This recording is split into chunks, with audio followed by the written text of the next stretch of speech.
Alright, welcome. My name's Austin Green, and welcome to my Uncomfortable Thing presentation. What this has to do is it has to do with coaching. So we're going to be talking about what makes me uncomfortable in the coaching situation or as a coach as it stands right now. So first I wanted to talk about what coaching is. Coaching is the engagement that is designed to change behavior.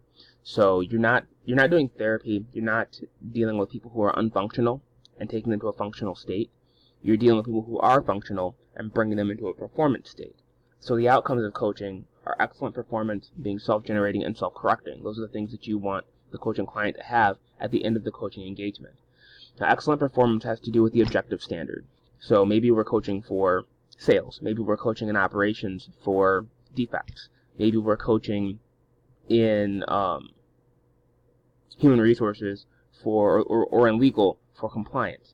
So these are all objective standards that we're trying to meet. And what we're looking to be able to do is to change the behaviors from what they are now to the ones that are going to improve whatever that key metric is. Being self-generating has to do with the fact there are always opportunities to improve. And so you want the client to be self-generating in the sense they seek out those opportunities independent of the coach situation. And self-correcting means that they're aware of when they are performing, when they're not performing, and they can make those corrections on the fly. So in the event that we're dealing specifically, let's say, with sales rapport, let's say the sales are not closing because they don't have the trust of the client and they're not gaining the rapport in the conversation. So then the performance measure that we're looking for is being able to gain a certain level of rapport with the client so that they're able to gain the know, like, and trust from the client, which is going to facilitate the sale down the line. Self-generating is going to be there are more ways to learn that skill than just spending time with the coach. The coach may not even be the subject matter expert. So seeking out those opportunities, seeking out whatever knowledge they lack, seeking out knowledge about nonverbal cues and just things they can learn on their own, finding other salespeople who are really good at it and finding out what they do. Those are all aspects of being self-generating. And self-correcting would be if they find themselves falling back into their old behaviors, being aware of that, acknowledging that in real time, and then being able to adjust back to the measures and the behaviors they need to be in performance in order to meet that objective standard. So that would be the products of coaching. That's what you want your your client to be able to pull away from the coaching session, and those are the results you're looking for. Now, in creating that, what makes me uncomfortable? So coaching conversations. And in coaching conversations, I find it tough to empathize, but not to sympathize. So the question is, what's my role and where is that line?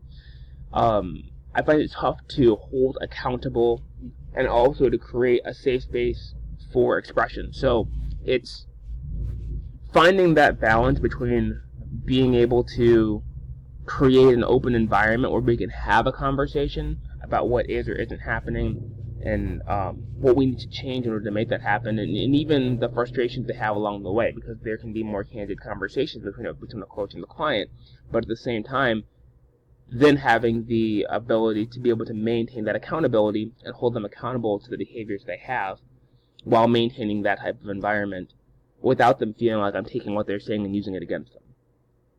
And also dealing with clients being unmotivated or unwilling. It's not necessarily then an issue where they don't have the skill. It's that they have the skill, but they're not choosing to perform. They're not choosing to engage in the behaviors that are going to allow them to be successful. So what is the discomfort? Really, I have a different personality, and people. I mean, I guess I come off fairly extroverted. I come off with a fair amount of exuberance, and I'm kind of out there. But I'm really more of an introvert. Like I said, my personality is interesting. But I feel kind of anxious, quite a bit. And I don't necessarily know exactly what I should be doing. I feel a little inadequate when I'm not the subject matter expert. So I guess this has to do with coaching versus training. And for a lot of my career, I've been in training and development, not necessarily coaching. So I've had a level of authority, seeing as how I've been able to perform in that area. And I've also been able to figure out how to break down performance in a way that I can teach others the things that I do, whether it be tactical or strategic, whether it be mindset. There are just things, because normally I'm not the prodigy that's come in being good. I've had to work really hard, so I've had to identify and be aware of the things that caused me to stumble and caused me to fail, and then fix those things. So then I'm able to recognize them in others, and then I get into a situation where I'm in training or I'm in development. But coaching is quite different. So the question is, how do you coach when not a topical authority? And that makes me a little anxious. Also, in training, because I'm training, in training classes, I train using, just standard tools. But when it comes to, training individuals, I can be a little unfocused. And not necessarily unfocused in the sense that I'm not training them, but I'm unfocused in the sense that I am adjusting my training and teaching methods on the fly to be able to communicate with that individual. So it's the message that I'm sending being received by that person in the way that I intended it. And if it's not being received that way, I will switch, I will change, I'll find new activities, I'll find new ways of communicating, cross-language, cross-culture, whatever I need to do in order to get that idea across. I'm just inexperienced when it comes to facilitating and coaching change. And again, especially when I'm not the subject matter expert. So I don't know exactly how to hold the role. I don't know what authority I have.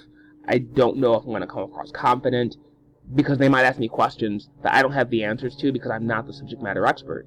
And then the question would be, as a coach, do I bring in a subject matter expert to answer those questions? Do I find an SME and get the question answered and then relate that back to the client, because now we're playing telephone and I don't really know what I'm talking about, and I might lose credibility in the event that I'm trying to answer questions that I don't know the answer to, that I'm hearing third party, but I also don't necessarily want to, I don't necessarily know how to handle those situations. And, having been in management before, I am more comfortable with training and directing. I'm also more comfortable in management with behaviorism, like here's the carrot, here's the stick kind of a situation. So how do I address it? I address a lot of it through enrollment. I feel like the coach conversations are really important. The questions you ask, why people want to do it. Kind of the Simon Sinek start with why situation. Why is making this change important? And then getting people committed based on their own reasons. And then we're just really being able to prepare adequately for the coaching situation. So if it's a situation where I'm not the subject matter expert, finding out what kind of change needs to be made and kind of mapping out what needs to be done in order to make that happen, and shoring up any deficiencies that I have, finding others that can help, having the client find others in the organization, again being self-generating to be able to get the questions answered that I'm not able to answer, really solidifying the role that I'm going to play and making that clear up front, using whatever tools I have available to me. So it's going to keep me more focused, just designing the engagement up front and making sure both of us know and agree on what is going to be covered here, which sets a proper expectation. Being able to listen really well, and understanding what the client is telling me and how I can make progress in that area. Continuing to work on myself, being patient, being consistent, and also being confident in the role that I have and just developing that authority. And then, being the subject matter expert on coaching. So rather than having to be the expert in a training sense on the topic, changing that to being an expert coach and, being able to work on people. So their health, the fact that, maybe we need to work on neuroplasticity. Maybe we need to work on the other aspects of health, like rest and recovery, and making sure that the client is fresh and able to take those steps. It could be psychology. It could be learning to speak with a level of persuasion. It could be NLP. It could be getting more coaching training. It could be certifications to make me, again, that authority. So all these things are ways that I can address the discomforts that I have, and things that I'll be working on moving forward just to make sure that I'm ready to confidently be a coach.